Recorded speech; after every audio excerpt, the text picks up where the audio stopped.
The journey of the little warrior Leo had always been the smallest in his class.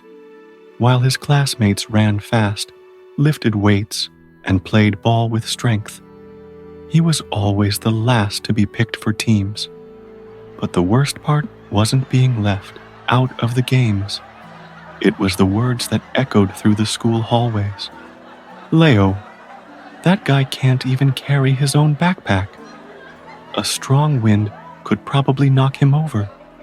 The laughter hurt more than any shove. He tried to pretend he didn't care, but every night, under his blanket, he looked at his thin arms and asked himself, "Why can't I be strong?" He watched movies where warriors were muscular and heroes had arms of steel. Leo was a huge fan of Spider-Man.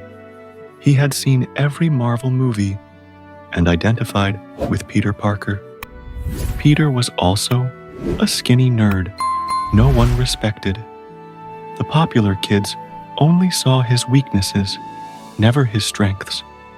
But one day, Peter discovered his power. Leo wanted the same. He made a decision. He was going to become the strongest in school. The next day, Leo went to his PE teacher and asked to join the wrestling team. The stronger boys laughed, but he didn't care. He would train until he became invincible. But reality was cruel. At his first practice, he hit the mat in less than 5 seconds. At the second, he left with a sore arm. At the third, he was thrown to the ground so many times that he started to doubt himself. The words of others now echoed inside him. Maybe they were right. Maybe he really was weak. That night, he thought about quitting. But before he could fall asleep, his grandfather walked into his room and handed him something strange. A feather. "Do you know why the wisest warriors carried feathers on their armor, Leo?" The boy shook his head. "Because a true warrior does not win through muscle strength, but through the lightness of the mind. A strong body can fall, but a courageous mind, that never bows." Leo squeezed the feather between his fingers. He didn't fully understand it yet, but something inside him changed. The next day, he went back to the mat and got knocked down again. But this time, he got up faster. He no longer wanted to be strong. He wanted to be resilient. Months passed. Leo kept falling, but each time, he got up quicker. He observed his opponents, learned from his mistakes, and little by little became more agile. Then came the big day, the school's internal tournament. Leo wasn't the favorite.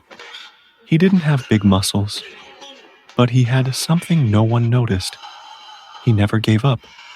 In the finals, he faced a much bigger opponent. In the first second, he was pushed back. In the second, he fell to his knees. But instead of panicking, he took a deep breath.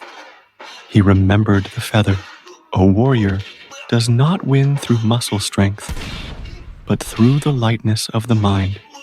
So, he used his intelligence. Instead of resisting his opponent's strength, he used his momentum to spin and bring him to the ground. The gym fell silent for a second, then exploded in applause. Leo couldn't believe it. He had won. As he received his medal, he realized the true victory wasn't in that moment. It was when he chose not to give up. That night, Leo fell asleep with a smile on his face. And that's when he had a strange dream. He was on top of a tall building, swinging between skyscrapers. When he looked to the side, he saw Peter Parker, Spider-Man, sitting on the edge of a building. "You did it, kid," Peter said with a smile. "I won." But not because I was strong. Exactly. You know, I went through the same thing. I was always the weakling at school. The popular kids only saw my weaknesses, never my strengths. But life taught me that true strength doesn't come from muscles. It comes from here. He tapped his head. And here. He pointed to his chest. Leo smiled. He finally understood. But then, the sky turned cloudy. The ground disappeared beneath his feet, and he began to fall. The wind roared in his ears. His heart pounded. Fear consumed him. He was falling into the void. Leo flailed, screamed, but there was nothing to hold on to, until a voice echoed, "If you keep running from fear, it will always chase you." Leo looked up and saw a mysterious figure, an old man with white hair and deep eyes. Carl Jung. And then he realized fear wasn't real. It was just a creation of his mind. He took a deep breath, closed his eyes, and stopped fighting the fall. The moment he accepted the fear, he stopped falling. He opened his eyes and saw that he was now floating. The fear was gone.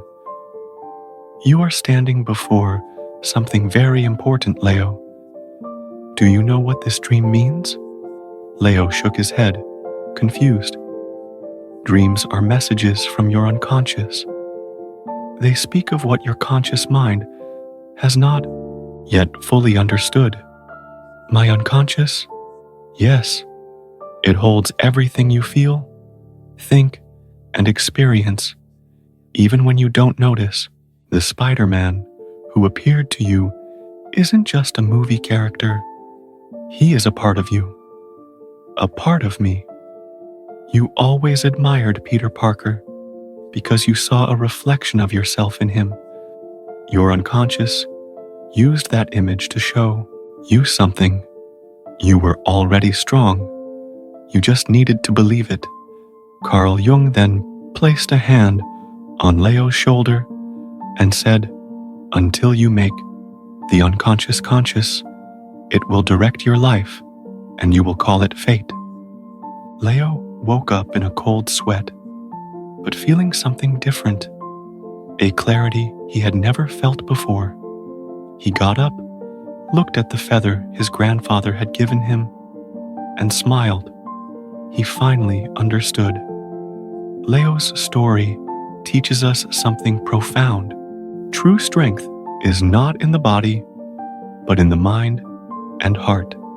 Carl Jung, one of the greatest psychologists in history, once said, "Who looks outside dreams, who looks inside awakens." Jung believed that dreams are messages from the unconscious, signs that our mind is trying to guide us toward growth. When Leo dreamed of Peter Parker and Carl Jung, it wasn't just any dream. It was a message from the deepest part of himself. The strength he was searching for was already within him. And what about you?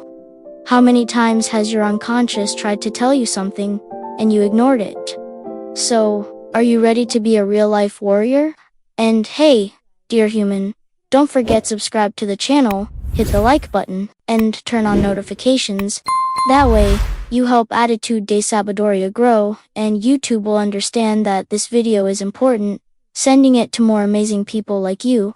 See you in the next video.